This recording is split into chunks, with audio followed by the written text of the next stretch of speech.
this is where the frustration comes from a lot of people, and they're like, why aren't they doing what I told them to do? And I'm like, well, I think the problem's you. I was like, oh shit. What's up, team? Welcome to my channel where you will find all things scaling with virtual assistants. So if you're a coach, consultant, or a service-based business, there's heaps of content here for you guys. But today, what we're going to be covering is how to manage virtual teams, virtual assistants to build a 7-figure business. Now, I have built my entire business with the help of virtual assistants and virtual professionals, and this is what we do for a living. We help our clients who are 6- and 7-figure business owners and entrepreneurs to do the same thing. So I'm really looking forward to getting into the details with this on you, a step-by-step guide. Before we jump in, guys, go ahead and like and subscribe to my channel. It helps me reach more people like you. Now, I've scaled my entire business to healthy 5-figure months with the help of my amazing virtual team. We're screening thousands of virtual assistants every single week in my company, and we've placed well over 100 virtual assistants for our clients as well. So without further ado, let's jump in and get straight to it. So when it comes to scaling sustainable with a team and growing your business, the key to greater success is delegation and outsourcing parts of your business that don't serve you to be working on. We can only do so much for so long, and I think we've all been culprits of wearing all the hats in our business. When we're in our startup stage of entrepreneurship and starting our business, and we're doing this, we're doing that, we're doing the bookkeeping, we're the everything person, we're the marketer, we're the manager, we're the everything. So we can only do so much for long before we reach a point where either we're totally exhausted and we lose our zest for something that we once had a lot of passion for. We really want to ameliorate that from happening. We want to try and avoid that. And so the way to do that, the way that I've been able to successfully do that and help my clients is by, utilizing and leveraging these amazing Filipino virtual assistants. You don't need a massive budget to get started on something like this. I know capital budget is always a big thing, especially for startup businesses. This is what's so awesome about using these amazing virtual professionals abroad. It does cost a lot less to hire them than what it would be, someone locally. And I've done entire videos that dove deep into that, and I'm not going to touch on those points right now. If you want to dive deeper, then you can check out this video, how to hire a highly skilled virtual assistant, and it can go into some pros and cons there as well. I think it's safe to say that two of the most common things that we see with entrepreneurs and business owners is number one, burnout and exhaustion, and number two,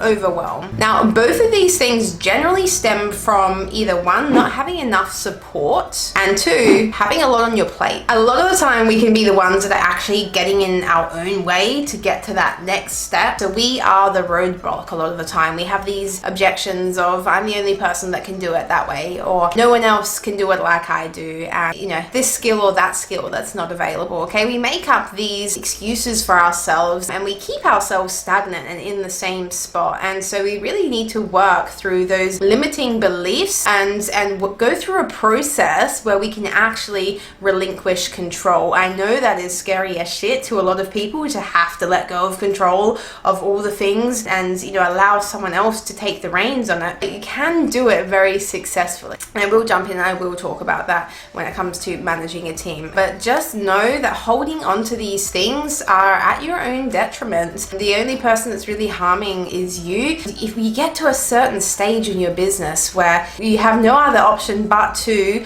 work through that process, let go of the control, and effectively delegate and outsource and start to grow this amazing team who can be on this vision and this mission with you. I had a client who went through a really similar thing, and he had a real control thing over how every single thing was done, and he was hesitant to hire a virtual assistant through us. He got a social media manager, and 3-4 months later his businesses had skyrocketed. He'd started his own TV show, he's gone fully international, and something that he just kept thanking me and the team and his social media manager, and he's like, I just wouldn't have been able to do this without you. He's like, I thought only I could represent my brands and my pictures and my graphics and everything. And he's like, but you've just proven me wrong. Like, we can work together in symbiosis. It's that synergy of a partnership. So you can certainly find people that are in alignment with you and on the same wavelength. Some of the biggest limiting beliefs and blocks, one I've already mentioned is us. Often we get in our own way. Number two is not having enough money. As I mentioned, when you're hiring abroad, you can't really go wrong. You're paying a third or a quarter generally per hour what you would be if you're hiring locally. Number three is poor management. That seems to be a really big block. Hence why I wanted to make this video and help you guys out how to manage a team. How does it look like that day to day? And when I first started hiring VAs, I was the everything person. I was the recruiter, I was the human resource person, I was the marketer, I was all the things. I started off with one. I very quickly realized I needed someone to help me with the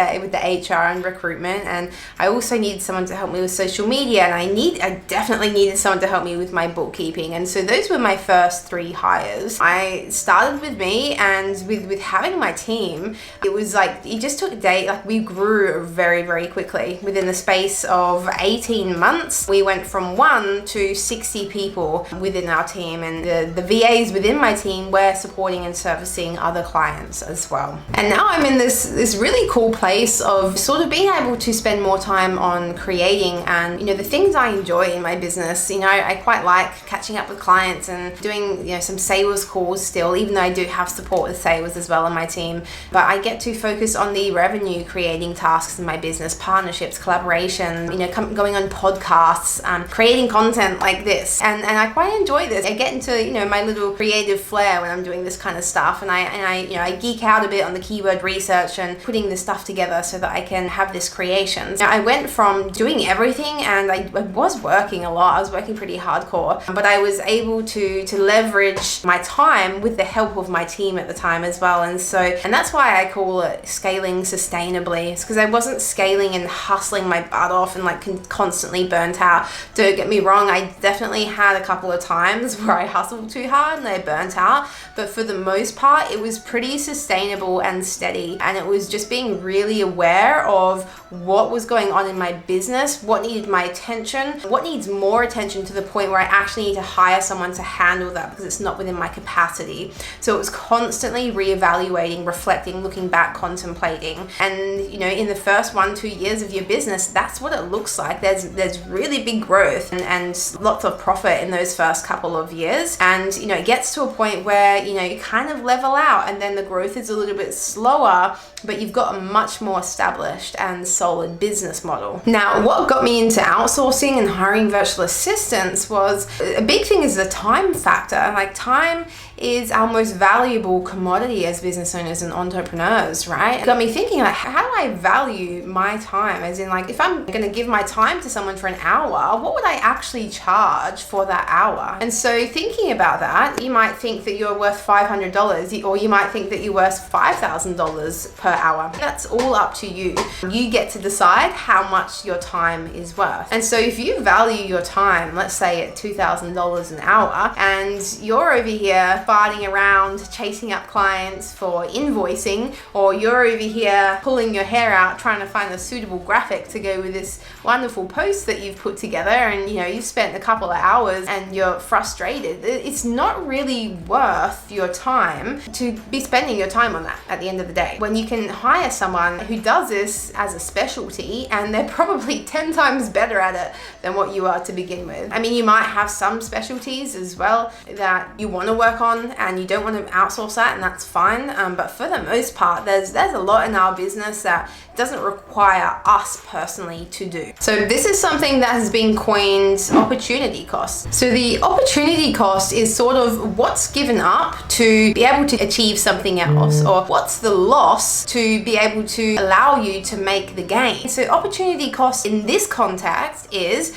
what you're losing is paying a bit of money by hiring new people to help you do the things, but the gain that you're getting, the leverage, is a lot more time, a lot more freedom, and in the long run, you're creating a really solid process and system and model for your company, one that can scale and grow and have a backbone as well. Can't have a business that relies solely and wholly on you, because if something happens, if you take a day off and everything's up up to you, the fort comes crashing down. Now, how are you able to scale sustainably with the help of virtual professionals from the Philippines? First and foremost, I want to cover that there are generalists and there are specialists. So you most certainly can find highly skilled virtual professionals.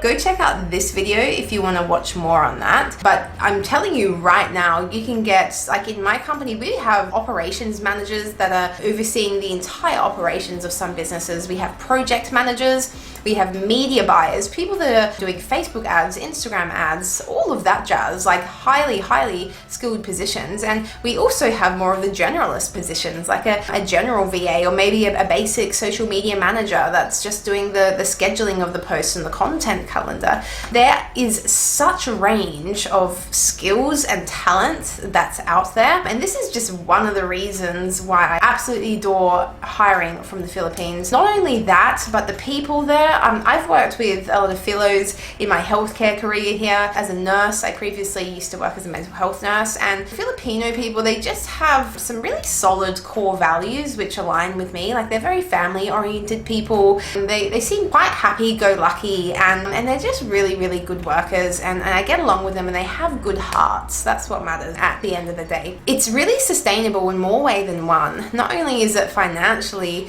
sustainable, but with the skill set that's available, there is so many different ways that you can go down this route. And so I've mentioned before, the hourly rate, what you're paying someone part-time or full-time per hour in the Philippines is a third or a quarter less of what you would be paying in a Western country like Australia, for example. We might be able to get a social media manager anywhere from $6 to $15 in the Philippines, and in Australia, if we were to hire someone local, you'd be looking at $40, maybe $50 per hour for someone to do that for you. I mean, it just sort of paints a bit of a picture about how cost effective it is as well, especially businesses just starting off, but even more established businesses. You've got Google, you've got some of the biggest companies in the world that are leveraging, workers abroad, and it's not leveraging in the way of, being cruel or, not paying them enough, because their cost of living is substantially lower than what it is for us. And so the virtual professionals that we have on our team are so happy with the rates that we pay them, the hourly rates. And it's a really good feeling as well when you're able to help them put a deposit down for a home, and when you see them, able to upgrade their laptop and their car. It feels really good to be able to help people like that as well. So just know that it's not exploitation. I know that's something that's come up in the past and it's been a topic of discussion, but those days are gone, and quite frankly, it's kind of the way things are really turning these days. Like, to really get started and to have a go at this whole business thing, you do need extra hands and help, and this is just an awesome way to go about it. Okay, so you guys get the value of virtual professionals now. I'm not going to go through the entire recruitment process here. If you want to check that out, go to this video here, how to hire a virtual assistant, and that will take you more of the recruitment stages. In my next step, I'm going to go through the actual management and tools that I'm using day to day with my team. Now, if you're not sure what part of your business you should be delegating and outsourcing, if you're not sure about, where to start with the operations and delivery and the tasks, then I do have a delegation cheat sheet. It's helped hundreds of entrepreneurs by now. It's even got a little bit of a process there for SOP, standard operating procedures. So I'll leave that in the link below, and feel free to click on that and download it, and you can use that and have it in your records to help give you a bit more clarity. Okay, so this is what you've probably all been waiting for. This is really the secret sauce to how I manage 60 different staff members and how I've helped hundreds of other clients to be able to do the same with their teams. First, you want to have some tools. We need tools and softwares, project management systems to be able to help us do this stuff, because a lot of us come into the business world and everything is up here, okay? And then suddenly when we need to start delegating and outsourcing, we have nothing in the tangible world to be able to train, teach, guide anyone else, because it's all up here. So this is sometimes where your wires can get a little bit crossed as well, and because we have these expectations and we have a certain way of doing things, and some of us might say it's common sense to do it this way, but let me tell you that common sense will not prevail in this world. It's non-existent. It's not really existent in Australia either, because we are so multicultural here. Most places are very multicultural now, and so the way that we do things in our common sense is not congruent with someone else's. And this is why I love using project management tools, because this is going to help with the day-to-day, with the weekly, and even the monthly cadence, like the to-dos and the processes that your business needs on repetition. Some of the project management tools that you can use, one is Trello. So a lot of you guys might have heard of Trello. It's got boards. It's free up until a certain extent. You can pay to have the upgraded features. Asana is another great one. A lot of people sort of go between Asana and Trello. They seem to be two of the most popular ones. Something that I'm playing with my team at the moment is ClickUp. It's free up until a certain extent, but there's not many features. So it's still pretty affordable. It's like $5 per user. So even if you just had 5 team members, you're looking at $25 a month, which is very affordable for what they're offering there in ClickUp as well. And so essentially what these project management systems are allowing you to do, they're allowing you to create campaigns and projects. And within those campaigns and projects, you have tasks and you have subtasks, and those subtasks might even have subtasks. And you can assign people in there. So you can actually assign people, you can put due dates on it, you can put highlights and notes on there as well. You can share links, you can share documents. All of that can be done in the one place, rather than throwing messages back and forward on Messenger and through Slack or through WhatsApp or Skype or whatever it is, where there's no order. You can actually have this project management system where everything's in a nice organized place, because as you scale, part of scaling, it's great because you get more money, but remember, it's more energy as well that you have to manage and navigate. If you're throwing new team members and virtual co-workers, whatever it is, into the mix, and you're throwing them into chaos, into a disorganized workspace, it's going to make your job really hard with training them, with guiding them, with trying to streamline things in your business and get your processes down pat, because disorganization, it leads to chaos. You're going to end up multiplying problems instead of multiplying productivity with your co-workers. And so you want to have some sort of software or program that allows you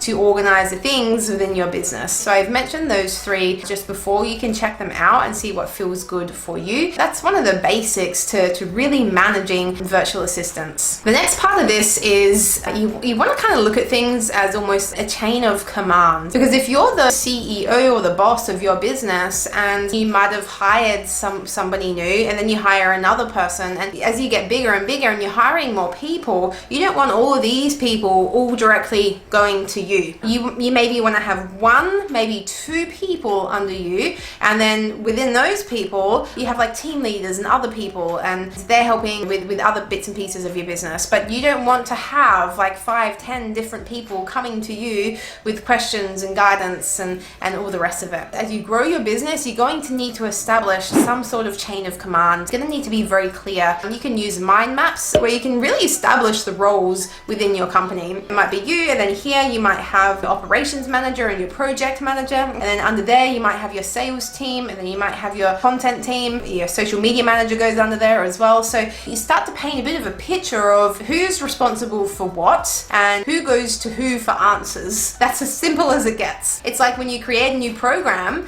or you create a new course and you're onboarding your new clients, you want them to know who to go to for what. You're not going to be like, oh yeah, come to me with all your questions and queries, okay? Because you're going to get an influx, like hundreds, if not thousands of questions. It's part of the onboarding experience, and it's the same with your team. You need to just be really clear on where you go to for support. It's going to get to a point in your business as well where you might be hiring sort of generalists to start off with, but as you grow bigger and bigger, you're going to need some more specialists as well. You will get to a point where likely you feel like you're overseeing a lot of things and you're having to see through all the execution of campaigns and projects as well, and you're going to find you don't have the time or capacity to do that, and that's when you're really going to need to hire someone who's in more of a management level or management position, more of the specialists, which I've spoken about earlier. So you can most certainly start off with sort of base to mid-level virtual professionals and more generalist positions. But likely, yeah, as you grow, you're gonna need support on the management level because you're not gonna be able to do all of that. And it's gonna be hard to get the people in the generalist positions to step up into those management positions if they don't have any prior experience. And that's on you to be able to train them and implement. And it's another thing you're adding to your list, basically. You're gonna have to oversee that they're doing it properly. And when I got to this point, I hired a project manager, and oh my goodness, it was like, poof, I was like, oh shit, I've got all this free time now, and the things are getting done, and I don't have to follow up, and the team's executing, and we're meeting deliverables, and it's really refreshing. It's really refreshing when you have that level of support in your business, and you absolutely can get this from virtual assistants from the Philippines. So the next part of this is having really clear expectations and boundaries with your team, and this is again part of the onboarding experience that you should be taking them through. Okay, with each of my team members, we have onboarding process that we follow, and part of that is going through the expectations and the boundaries and the benchmarks with them. And so we have KPIs, or key performance indicators, with a lot of them. We help our clients set up this stuff with their team members, and you want to just make sure that you're all on the same page. Like, everyone can see what the objective is. So for example, if I've got appointment setup who helps me manage it's all organically through Facebook, and so we have a certain amount of conversations that we need to start every single day so that we can meet how many appointments we want to have booked every single week. So if I want 10 appointments booked, and my VA, let's say they're working part-time, 15-20 hours a week, I want 10 appointments booked per week organically through Facebook, and we've done all this testing and tracking, and so we know what it takes to get to that. And so we're like, okay, cool, so we got to have 40 to 50 conversations per day with people to get started and actually meet those objectives as well. So setting those benchmarks and being really clear with those expectations. Like, I expect you to reach this many people per day, and this is what we're aiming for. If you just throw them in and you're like, oh yeah, message some people and just get me appointments booked, good luck. Ain't gonna happen. This is where the frustration comes from a lot of people, and they're like, why aren't they doing what I told them to do? And I'm like, well, I think the problem's you.